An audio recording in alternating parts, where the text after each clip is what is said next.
Huwag niyo sabihin malaya na kayo, pwede na kayong mamuhay ulit sa kasalanan. Huwag niyong gamitin excuse ang inyong kalayaan, ang inyong kaligtasan para mamuhay ulit sa kalayaan o sa kasalanan. Tignan niyo, ano yung pinaka-key to maintain purity and unity? Ayan. By love, serve one another. Anong ibig sabihin nga? Ako, yung salitang serve, malawa, at yan yung susuriin natin. Sino yung pinaglilingkuran mo?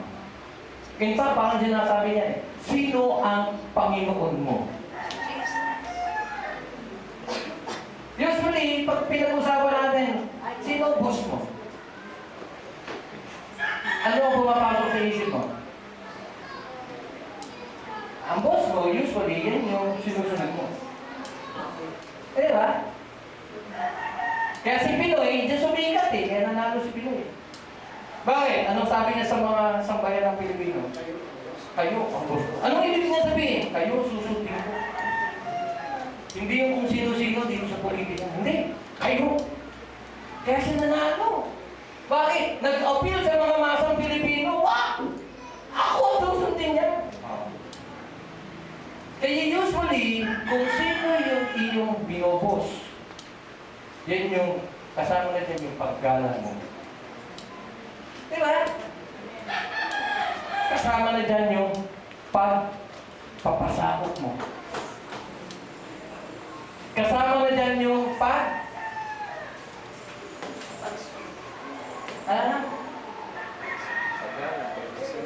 paglilingkod. Diba? Boss! Pwede ba ano? Ay, oo, boss kita. Pansinin nyo, kaya sabi, by love, serve one another. Kapatid, kung Kristiyano ka, isang laman ng puso natin, unang-una, dahil Kristiyano na ako, gusto kong maglingkod sa Panginoon. Dapat naman ang puso natin yan. In fact, bakit ka nagsisimba? Bakit ka nagsisimba? To worship, to serve God. Kaya pansinin niyo ha, sa Christian community, yung salitang service at saka worship, isang kahulugan natin. Worship. Ipagsamba. Tapos, kung ayaw mong gamitin yung salitang worship, pwede mong gamitin yung service. Worship service. Kaya iba, ginagamit na, worship service. Ano oras ng worship service nyo? Redundant yun. Pero pansinin nyo, whom you worship, that you will serve.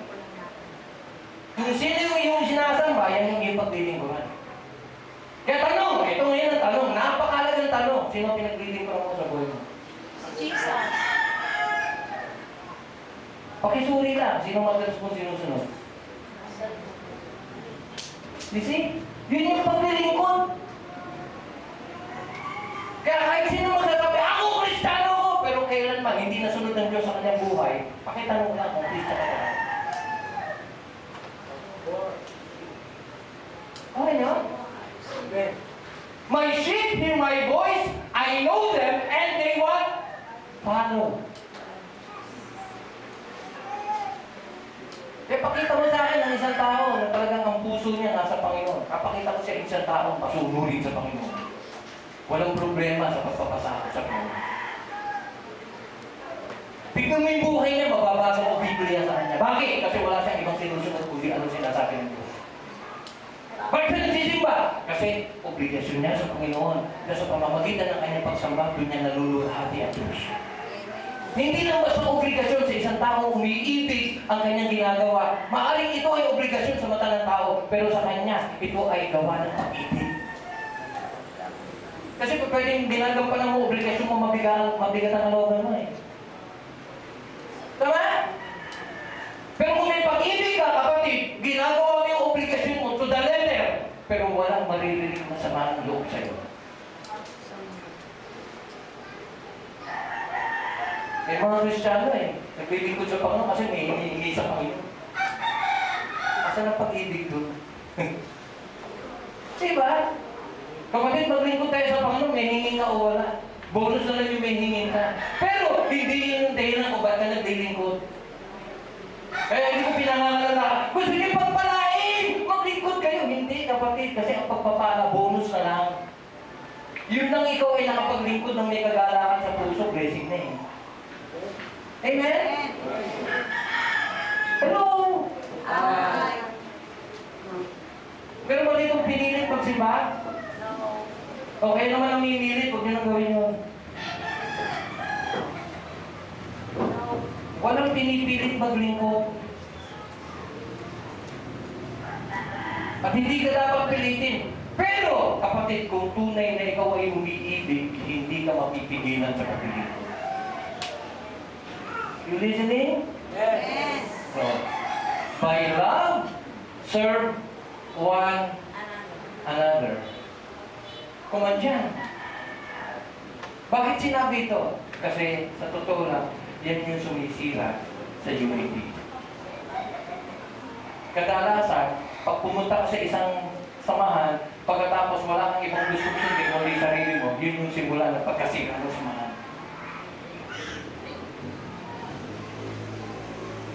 Pag ang isang tao pumasok sa isang samahan, pagkatapos gusto niyang paikutin yung samahan sa kanyang sarili, hindi ko pwede yan. By love, serve one another. Kaya yung tinuro ng Lord, yung paghuhugas ng paa, washing of feet, that's the essence of Christianity. Kaya nga ni Cristo nung naparito, sabi niya, hindi ko naparito para paglingkuran. Ang sabi niya, I came not to be served, but I came to give my life as a ransom for many. Hindi nga lang service yung ipinunta rito ni Cristo. Ang ibinigay, ang sabi ron, pumunta ko rito para ibigay ang sarili ko bilang sakripisyo. Magamit para sa ikaliligtas ng tao.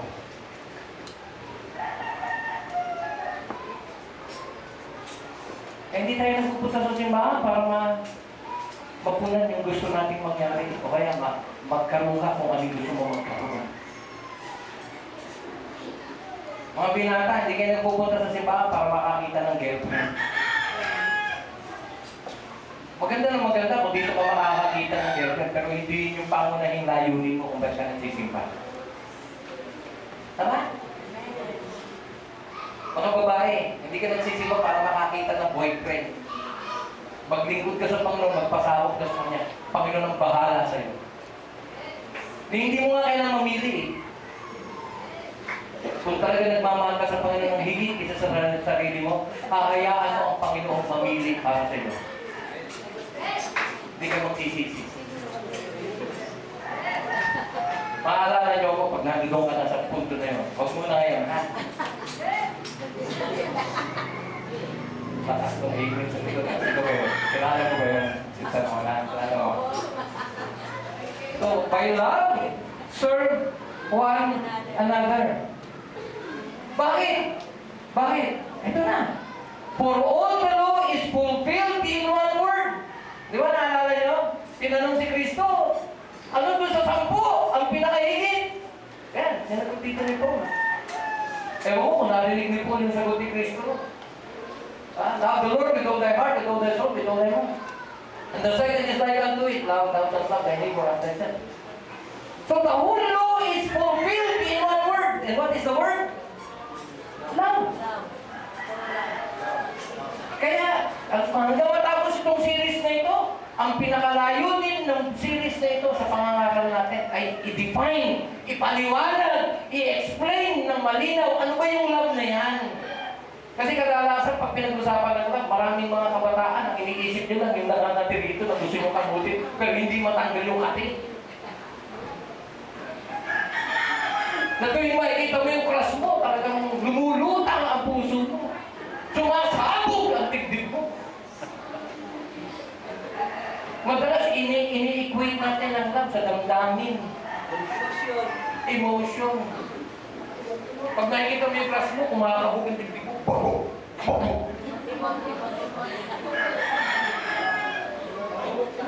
Bumbong.